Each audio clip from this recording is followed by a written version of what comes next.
This is episode 291 of the Beyond the Food Show, and today is another segment of her story where we share real women journey leaving diet culture behind. And today you'll meet Monserrat Lopez, a Physics Ph.D. who has created an unshakable sense of self-acceptance in her life over the last year, not by shrinking her body, but by actually doing the opposite, undieting her life. I can't wait for you to meet this powerful woman. Stay tuned. Welcome to the Going Beyond the Food Show. I'm Stephanie Dodier, clinical nutritionist and creator of the Going Beyond the Food method. And after a 25-year dieting career that started at the age of 12, I decided to say hell no to diet culture and undiet my life. It is now my mission to help women undiet their life. If you're new to our podcast, be sure to grab our free podcast roadmap at stephaniedodier.com/roadmap. Ready, sisters? Let's do this. Hello, sisters, and welcome back. This is going to be an episode for all my logical sisters. Those of you who are very similar to me perhaps have an engineering background, a science background. You love the data, you love using your mind, but you're also trapped in your mind. You're going to listen to Monserrat, our guest today, a woman, a client, a student of mine who has used our process to create for herself a sense of unshakable self-acceptance. And you're listening to her, and I want to kind of put a warning here for all those very logical sisters. You'll listen to this episode, and I know you're probably going to think, well, nice to her, but I don't think this is going to work for me. It seems so simple. In fact, you may think it seems too simple. I need something more complicated for my problem. And I know some of you will have this thought because that's the thought that drove me for years in trying to search for the solution that would fix my very unique challenge, quote, problem that was so unsolvable, right? Part of the side effect of diet culture is making us think that we, as a person, as a woman, are the problem. Here's the thing I want to send to all of you, this message. You are not the problem. I wasn't the problem. And the longer I stayed focused on me being the problem, I never found the solution because I was looking for a solution to a problem that didn't exist. I wasn't the problem. The problem was diet culture, the system of belief, the system of oppression, the thoughts I was socialized to at a very early age that I needed to unsocialize myself from. I was looking for the wrong solution. And this is why over the years of looking for the solution, I kept looking for something harder, more complicated, because nothing is working. So I was like, well, it must be. I'm so, quote, broken that it has to be so complicated. In fact, that's why I ended up in nutrition school. That's why I went back to school at 39 years old to get a degree in nutrition after getting a degree in health science, because I thought, well, the solution has to be that complicated that I need to go and educate myself in this field in order to find a solution for me. So for all of you that are thinking that or have been thinking that, and you're still seeking a solution, this is the episode for you. This is the episode you need to listen to. And yeah, your brain will tell you it's too simple, but that's the answer. The answer is in your own mind. It's not about the food. It's not about the exercise. It's not about even the way you look at your body in the mirror. It starts with the mindset work, with the deprogramming of your brain from all the socialization of diet culture. That's how that's the solution. That's how you're going to liberate yourself from all the emotional drama that you're living into. And that was the situation with Monserrat, where because of her background and education, she was trapped in her mind and spinning in circle. And as soon as we taught her, just like we teach every one of our students in our program, our self-coaching framework, she was able to see what was holding her back. And it wasn't about her. It was all about the messages that she was socialized to, just like you, just like me, at a very early age. As a side note, me and Monserrat have been extensively working on creating this interview for you for months. And as you'll hear in the interview with her, she's had a few incidents recently in her life that altered our possibility of recording this podcast episode for you. But today's the day. Today's the day where I'm able to present this conversation that I hope will serve as an inspiration to many of you. And if it does, I hope to see you inside of Undiet Your Life and you'll be able to meet Monserrat. So with that said, over to the interview. Welcome to the show, Monserrat. Hi, Stephanie. Thanks for inviting me. We've been wanting to do that for months. So it's finally the day. I think maybe a year that we started talking about it. Yeah. Yeah. So Monserrat has been undieting her life for about a year and a half now. And I wanted to bring her on the show so she can share her experience because she's gone through and changed pretty much every aspect of her life, but not externally, but internally, and how she experiences her life. And I think she will be a great inspiration to anybody listening here. So let's go right into this.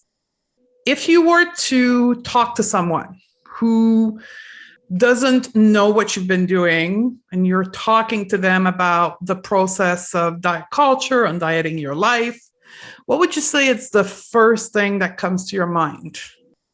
This program taught me the tools to take responsibility and ownership for my life and the things I do. Okay. Yeah. And how has that impacted your life? Like we were just talking before we started recording. That's why I rushed her in like, we got to record. This is so good. You were talking about social media. So maybe give people a little bit of background, who you are, what you do. And then we'll talk about this whole social media thing you were talking to me about, like how your relationship to social media has changed. Yeah. So my name is Monserrat and I am an affectionate sewist. I found that sewing was one of my superpowers. Yes. I live in a larger body and I had a very hard time finding clothes for myself in stores, like since I was a child. Yeah. So sewing enabled me to create the clothes that I want to wear, to discover my style and to feel comfortable wearing the clothes I want to wear. I was a tomboy for like my adolescent years because I was wearing my dad's clothes. That's what I could wear, you know? So then I started sewing and I started wearing dresses and I started to realize I actually like wearing dresses. It's nice. But like if I went to stores, I would never find a dress that fitted my body. And it taught me for the first time, the problem is not my body. The problem is the stores and the clothes that they sell. So when I finished my PhD in physics, I started a sewing blog and I started sewing more and more and became part of this community in which we show each other what we make and we teach each other different techniques. And it has been evolving ever since. In a way, it is a space where you feel safe, where you feel welcome, and where also evolution has happened throughout these last few years, because as in the fashion industry, there is a body form or an average body for which they design a pattern. And then the pattern are that the lines traced in the paper that you cut and then you like put on top of the fabric to cut the fabric to make a dress.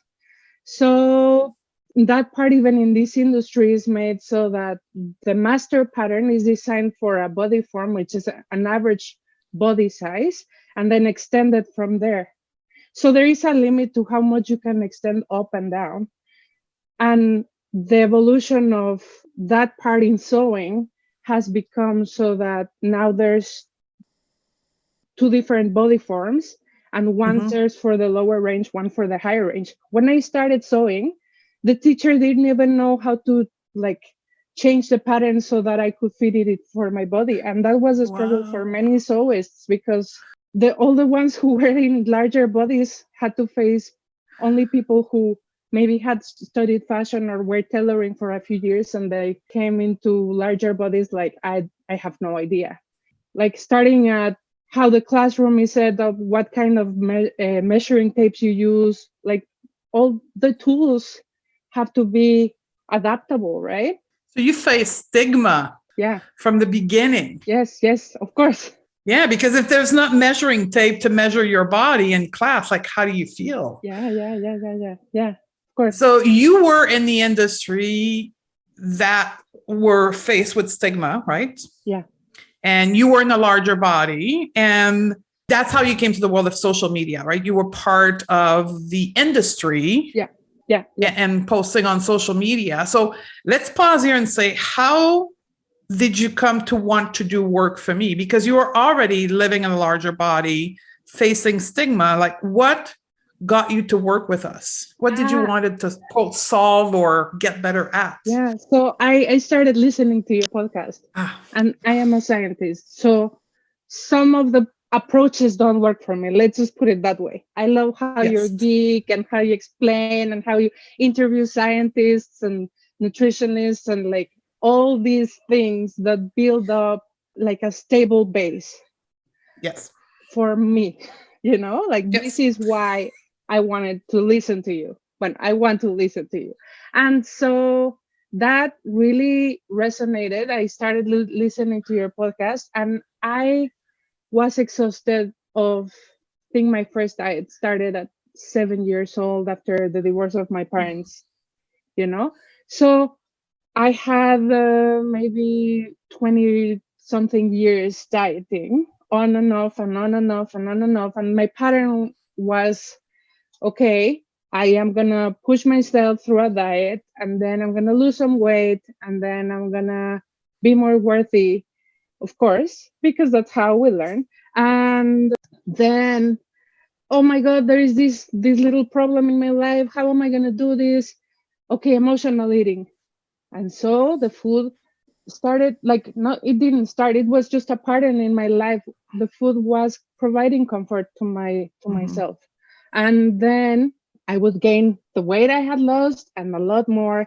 And then the periods of dieting just became smaller and smaller. And at some point I was like, this is shit. I don't want to live this way anymore. So I found you, and I thought this would be an amazing place to be, in acceptance of who I am, what I look like, and being compassionate and understanding of what has created my internalized fat phobia. Yeah. It's very interesting because you obviously have a very logical brain, right? As your background in physics and higher end study, you're like very logic in the way you're thinking. And that has great potential for most people. But what I have found in working with a lot of women like you, and I am the same way, right? I'm a scientist and very logical. It's also can be very harmful for our own inner world because we use the power of our brain against ourselves. Yeah. Right? We are the best self-critic on the world about ourselves. Is that what you were experiencing? Yes, totally. I think most fat people who live in an environment of oppression are the same way towards themselves. Like I know probably 2 people who are in larger bodies who didn't like diet in order to live, and I am impressed by what kind of environment they must have been in so that they didn't have to diet and kind of like punish themselves because of being in a larger body. Yeah. So you were very self-critical of yourself. Yes. Before the work. Mm-hmm. Yeah. So Definitely. you came in to gain acceptance, right? You started to work with us because you were done with dieting, but you wanted to accept your body. And I remember the first few time I coached you, right? There was it was difficult. There was a lot of tears. Yes. We talk about acceptance, and I remember one of the coaching calls, it was like, I wrote to this pattern maker and then I told them I didn't feel included in their size range. And you said, why don't you feel included? And you started coaching me, and like that conversation led to, I am not accepting myself and I'm looking for acceptance somewhere else. When the pandemic started, it was like, I need social media, boom, because I need to interact with people and I need people to see me and understand me and like to be with them and them to be with me. And like I was posting every day in the month of May, which is like a month of party in the sewing community where everyone wears what they make. And it was in a way to liberate myself from what I was living at home, like having to take care of the kids and having to take care of the family and like putting myself all the way at the back. That is a decision I made.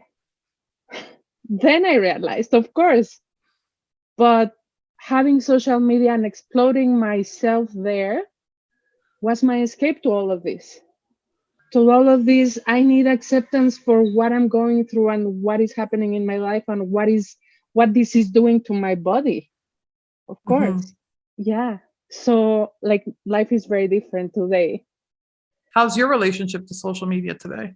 So I think I am using it more as a tool to show new techniques that I find interesting. Mm-hmm. I am still sewing because it's just a part of my life and a way for me to express myself for myself.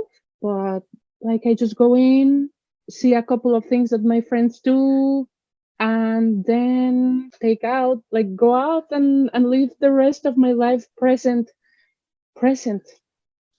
It's a gift. Presence in my life is one of the biggest gifts that I have gained through this program. And I don't think we've mentioned, but you have 2 little kids. Yes. Yeah.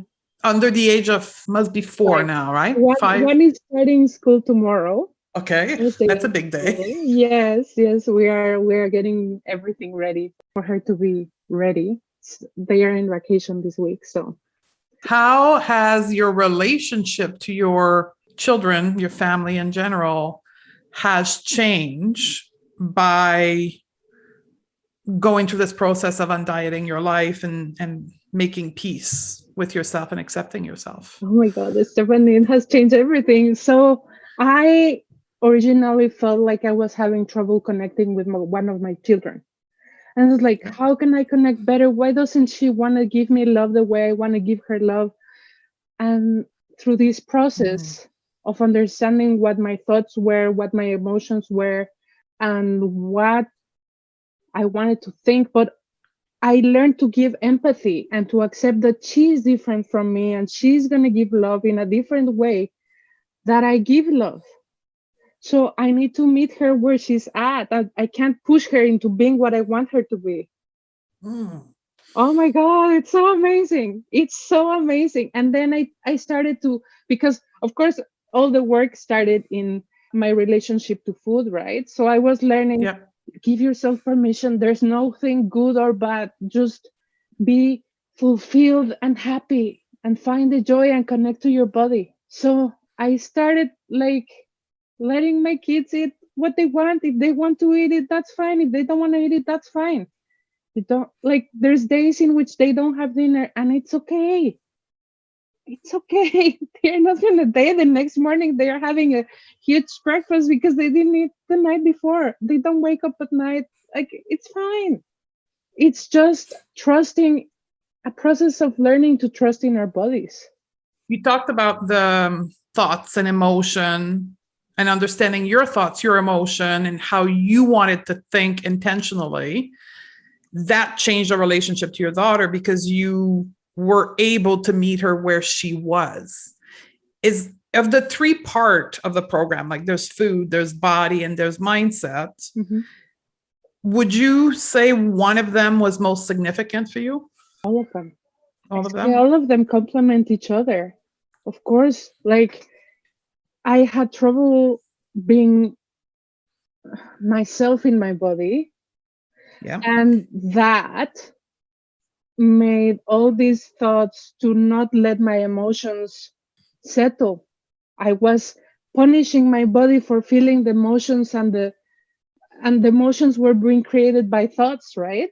So if you don't encompass everything, then of course you won't get anywhere, right? Like that's a vicious cycle on itself.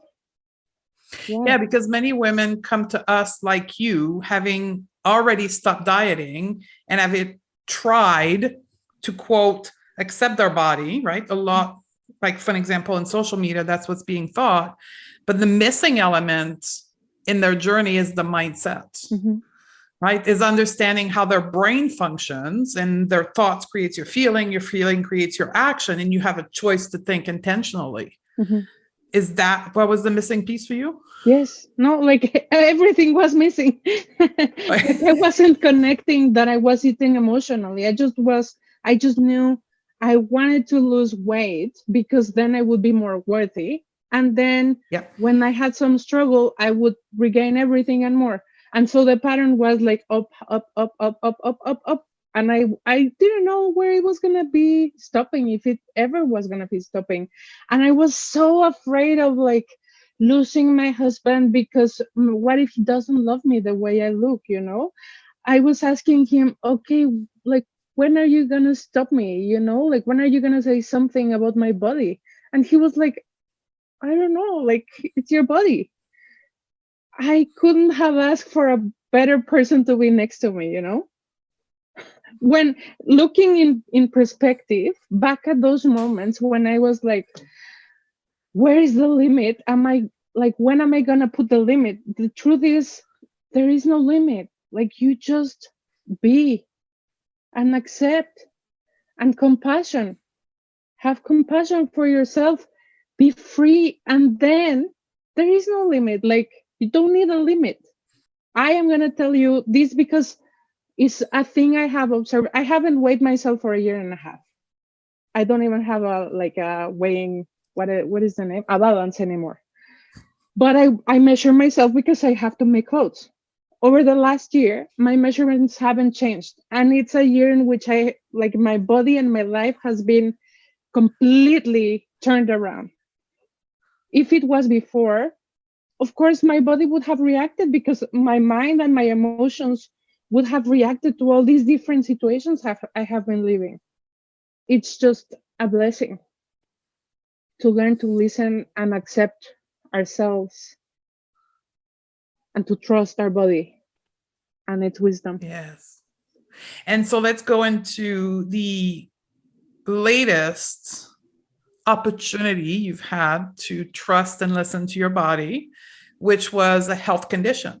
Yeah. Right? There was a health event recently that has allowed you to practice what you've learned. So can you give us a little bit of background and share with everyone how you experienced this? Yes, of course. So back in February 2020, I started having some kidney issues that started just with a little bit of blood in my urine. And then I started having fever, and I was like, okay, I called the nurses and they said, go to emergency. I was like, okay, I'm going to go to emergency. They took blood tests. And then I came back home that day. They gave me some antibiotics for my kidney, blah, blah, blah. I started taking the pills. And the next morning they called, you know what? You have to come back. Okay. Some of your blood tests came positive with bacteria, so we have to check you in the hospital. And I told David, I don't know if I'm gonna come back or when I'm gonna come back. I just packed my bag for one day. I went to the hospital, said, okay, whatever happened. And then I was in the hospital. They started me antibiotics, and my body started reacting to the antibiotics, like reacting. There was bacteria in my blood that was starting to be killed from the antibiotics. This is sepsis. So I had sepsis, and I started to think, oh my God, what is going to happen? Like, what if I don't come out of this one, Who knows? But of course, my mind is incredible. Like, I was considering the possibility of not coming out of the hospital alive, and how my life, or how my lack of life would affect the rest of my life, like, what am I going to tell my husband if I don't come out alive? So I called him. I said, you know what? If I don't come out of this one, you are free to do your life whichever way. Love my kids, enjoy your life. It's yours. If I'm not here, it's yours. So, like, do you, whatever you want. You want to go to Australia, to Mexico, to Canada, like, whatever you do. I'm going to be there for you whenever you call me in spirit. Then, so the antibiotics worked really well. And after a couple of days at the hospital, I started dancing and moving. Oh my God, it felt so good to not feel so sick, not feel sick.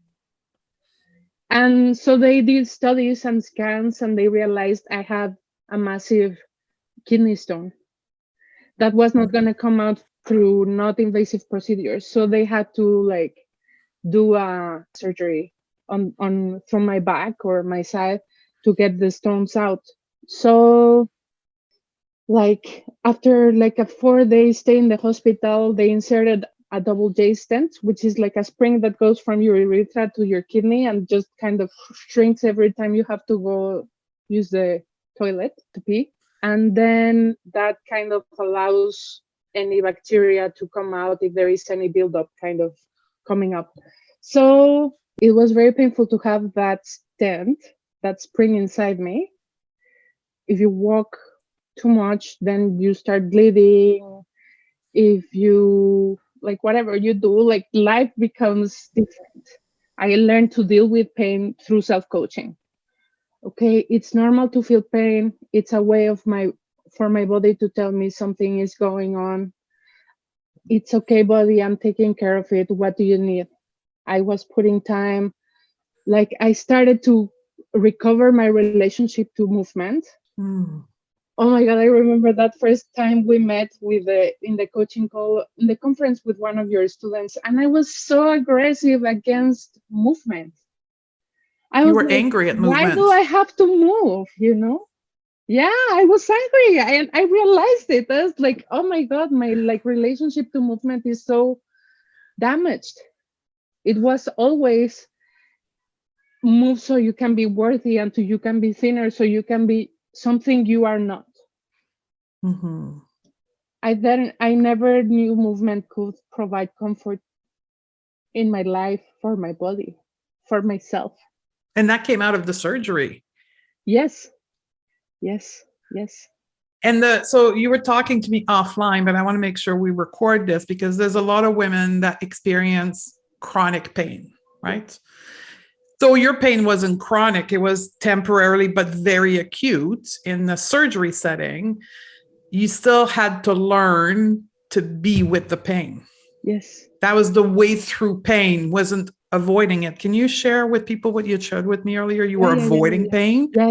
So this is they put the first spring to recover from the infection, and then I had the surgery. But it was a time about 4 months between they put the stent and then I had the surgery. And in that process, in that time, I learned, okay, I have to call the hospital to make sure that my booking is booked and that they advocacy. And when are you doing this? I am here. I am here for myself. So then the surgery came, and the doctor had very blessed hands. The surgery went very well. There was nothing left, and I could start recovering. And of course, at the hospital, they inserted another double J stent so that I could drain anything left from the surgery so I could recover. And the doctor said, we'll remove this one in a month. So okay. And the first night after the surgery, it was the most painful thing I had felt. I had gone through labor for 30 hours with one of my kids. The second one was an emergency C-section. And this was very intense. It was waves of intensity. It wasn't super intense all the time, but of course I was recovering. And when a wave of pain came, I was like trying to breathe and trying to let it pass. And then it passed, and I was like, that was the most intense I have ever felt in my life.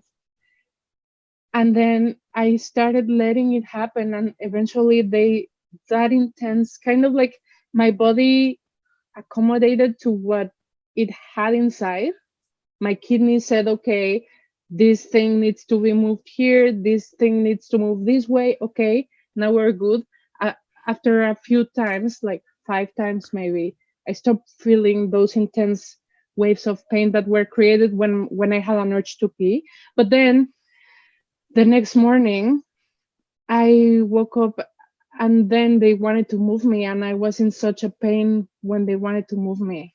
And I was crying, and the nurse was like, "Are you having a panic attack?" And I was like, "No, no, no, no, no. It's just like the painkillers were like, it was a low dose for me, you know?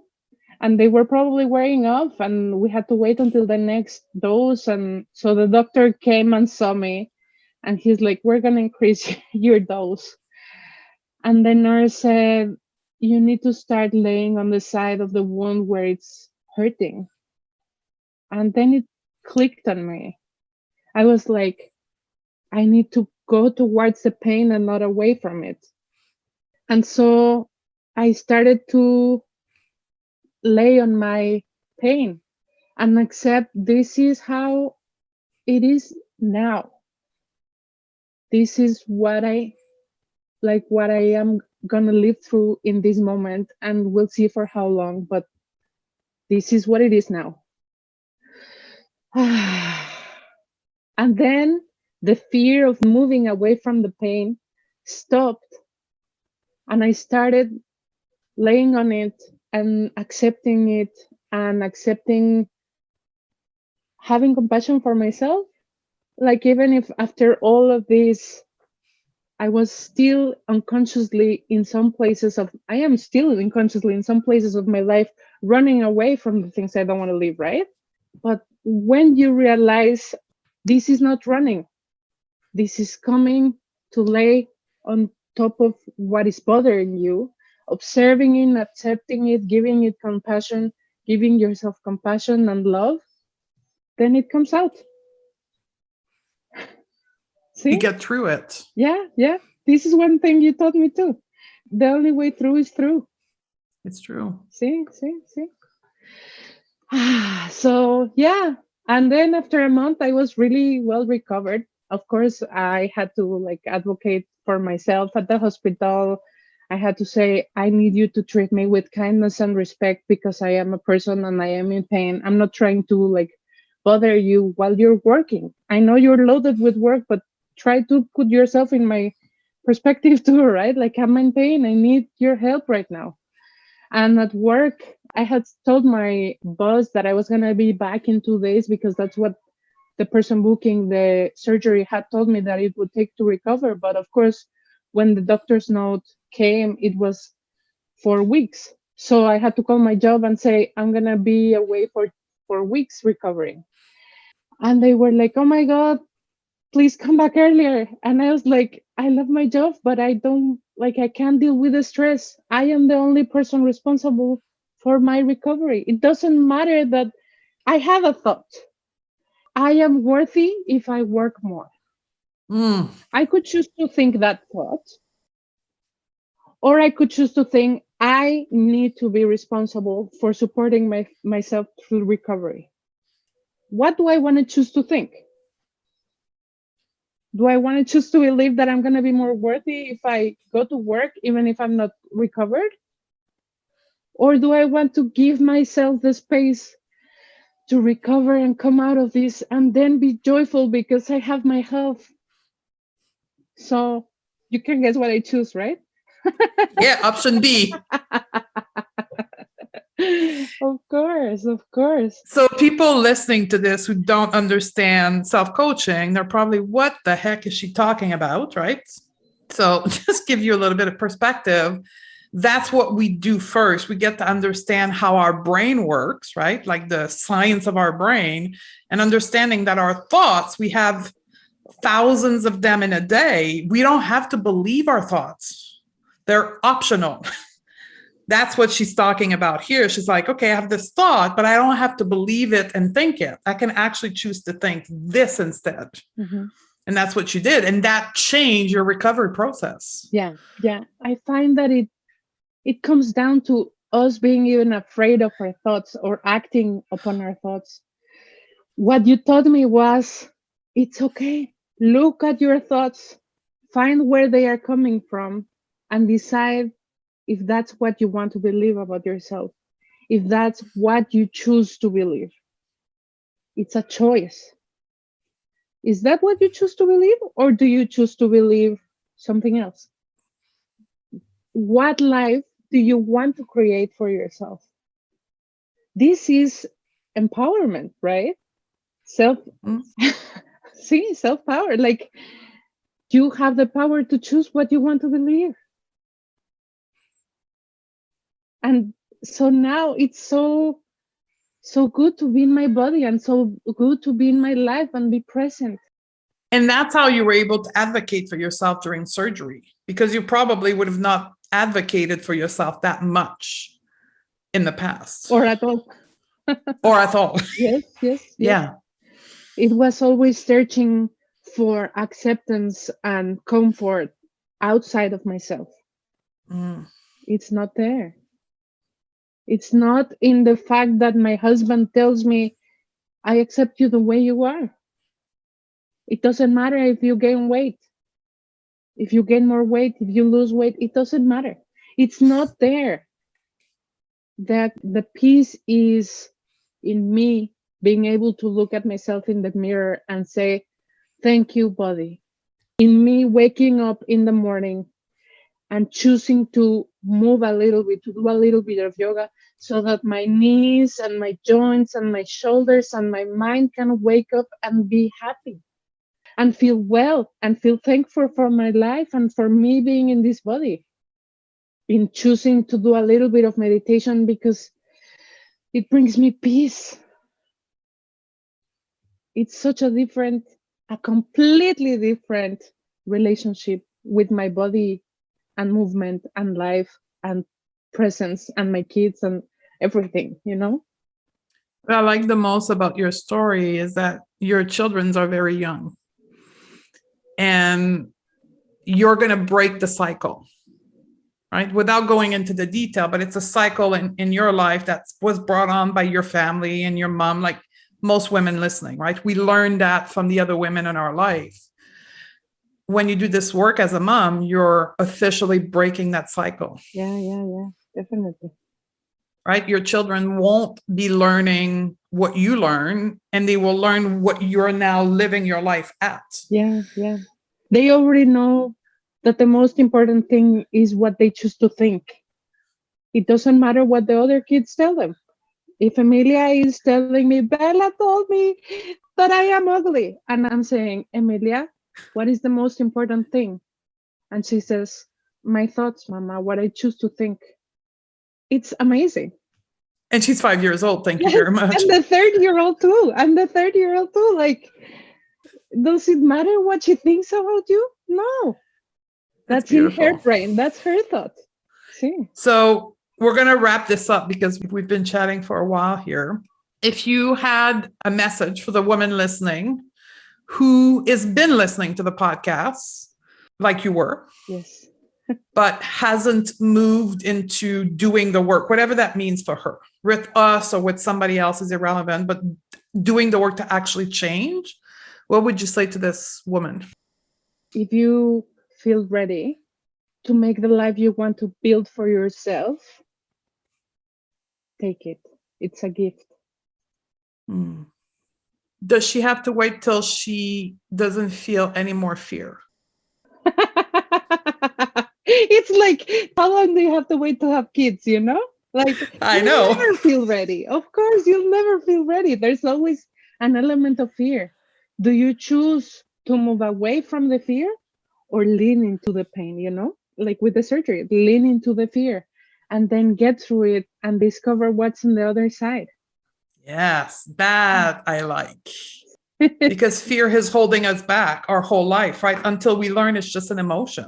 Our whole life, the fear of what others will think, the fear of what, like, mostly it's about the outside, right? Like we learn to think too much about what others are thinking about us. It's not about that.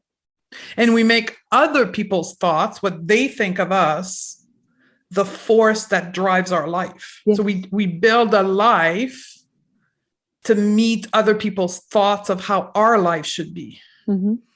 Meanwhile, we're not living the life we want. Yeah.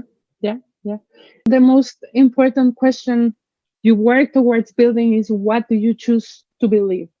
What do you choose for yourself? I have that in big letters here in my desk. What do you choose? Remember, when you're going through the struggle, what do you choose? And just that is foreign language for most of us. We weren't taught that we could choose our belief, Mm-hmm. right? We thought this is the way the beliefs are, and I just have to live with them. Mm-hmm. What we're both inviting you here is you don't have to believe what other people want you to believe. Mm-hmm. You have the capacity to believe what you want and create your own belief system. Mm-hmm.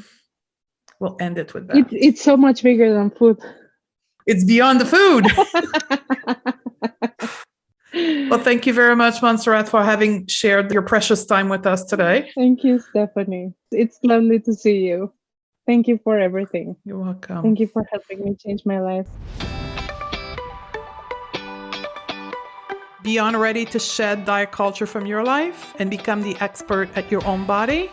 Awesome. Then you need to join Undiet Your Life program. Go to stephaniedodier.com/join and join us now. Undiet Your Life is the first program of its kind with the unique combination of mindset, life coaching with intuitive eating and body image. Find your freedom, reclaim your power, and take control of your time so you can refocus on what really matters to you. Join Undiet Your Life at stephaniedodier.com/join, and I'll see you on the other side.